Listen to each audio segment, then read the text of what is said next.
सभी बंधुओं को जय श्री राम। और आज हम जानते हैं कि पुराणों के अनुसार अकाल मृत्यु क्या होती है और किसी व्यक्ति की असमय मृत्यु हो जाने के बाद उसकी आत्मा के साथ क्या होता है। तो चलिए शुरू करते हैं इस यात्रा को। दोस्तों, मनुष्यों की औसत आयु तय है, लेकिन बहुत लोगों की कम उम्र में कष्टकारी एवं असमय मृत्यु हो जाती है। लेकिन सभी मृत्यु के कारण अलग अलग होते हैं। चलिए पुराणों के अनुसार जानते हैं कि क्या सभी असमय मृत्यु को अकाल मृत्यु कहा जाएगा या कुछ कारणों से हुई मृत्यु को। अकाल मृत्यु क्या है, यह क्यों होती है और अकाल मृत्यु को प्राप्त आत्माओं के साथ क्या होता है। इस संसार में जन्म लेने वाले सभी व्यक्तियों की आयु तय है और वैसे तो मनुष्य की औसतन आयु लगभग 100 वर्ष है और वह जीवन के 7 चक्र या फिर 4 फेजेस में अपना जीवन पूरा करता है।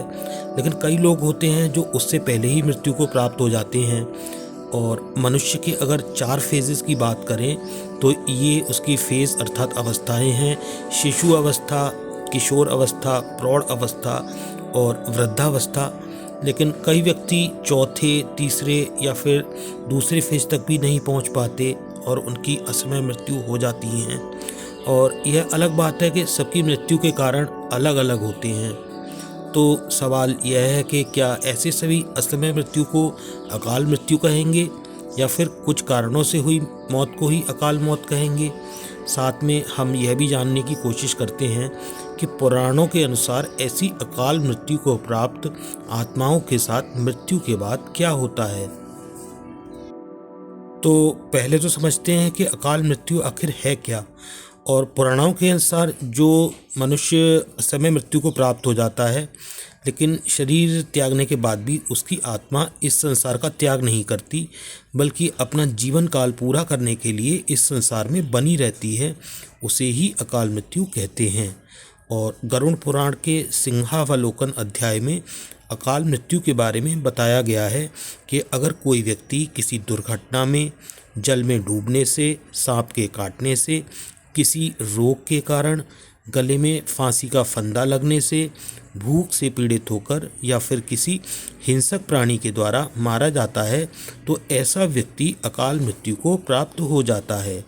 और उसमें यह भी बताया गया है कि बहुत से ऐसे लोग भी हैं जो आत्महत्या कर लेते हैं, लेकिन गरुड़ पुराण में आत्महत्या को सबसे ज़्यादा घृणित और निंदनीय कृत्य अथवा अकाल मृत्यु बताया गया है। अकाल मृत्यु क्यों होती है।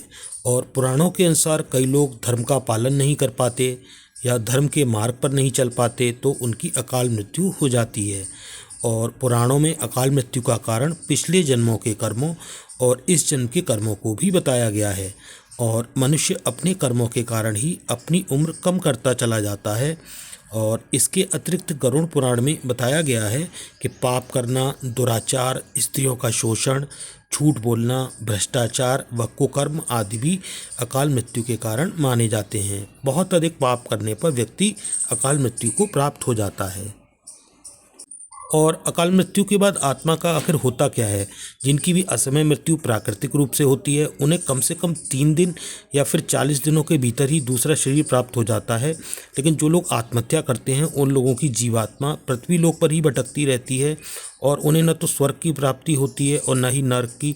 और वो तब तक प्रेतात्मा या अन्य रूप में भटकती हैं जब तक वह आत्मा अपना निर्धारित जीवन चक्र पूरा नहीं कर लेती। और जीवात्मा की इस अवस्था को अगति कहा जाता है। फिर आत्मा जैसे ही अपना जीवन काल पूरा करती है तो उसकी आत्मा को मुक्ति मिल जाती है। और जिनकी अकाल मृत्यु होती है, उन्हें अपनी ज़रूरतों की पूर्ति अर्थात सुख, भूख, प्यास के लिए अंधकार में ही भटकते रहना पड़ता है। ऐसी ही अतृप्त आत्माओं को भूत प्रेत कहा जाता है। और ऐसी आत्माओं की इच्छाएं होती हैं, लेकिन इन आत्माओं के पास शरीर नहीं होता, तो वे उन इच्छाओं को पूरा नहीं कर पाती हैं। ऐसे में ये आत्माएं अपनी इच्छाओं को पूरा करने के लिए अपने आसपास के व्यक्तियों को कष्ट देना शुरू कर देती हैं। दोस्तों, इसीलिए बहुत सारे धर्म ग्रंथों में और संतों के द्वारा भी ये कहा जाता है हमेशा कि आप ईश्वर का भजन करें, नाम जप करें और किसी न किसी गुरु के सानिध्य में रहें। और गुरु शुद्ध हो और सच्चा हो, ऐसा ही गुरु आप तलाश करें। और इससे आप अपने जीवन में मुक्त रह सकते हैं, जीते जी मुक्त रह सकते हैं और तरह तरह की व्याधियों से, भूत प्रेत आदि से बच सकते हैं।